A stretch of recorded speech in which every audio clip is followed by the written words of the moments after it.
Welcome to Rustbuster's installation guide for Dodge's 1994 to 2001 Ram 1500.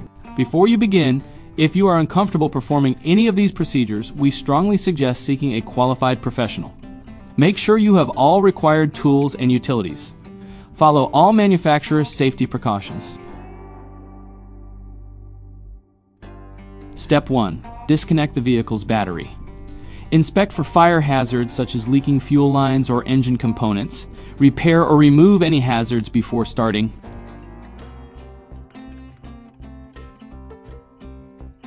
Step 2. Unbolt and lift the bed.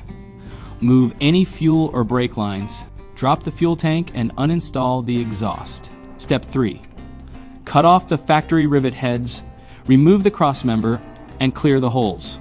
If the frame rail where this crossmember installs needs repair, do so now. Step 4. Paint the part with rust inhibitor prior to installation.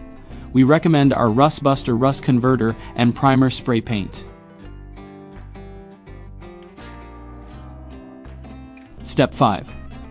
Align the replacement crossmember using the bolt holes and install it using the included M10 hardware and a 15mm socket and wrench. Reinstall the fuel tank strap, fuel tank, exhaust hanger, and exhaust. Then lower and reinstall the bed.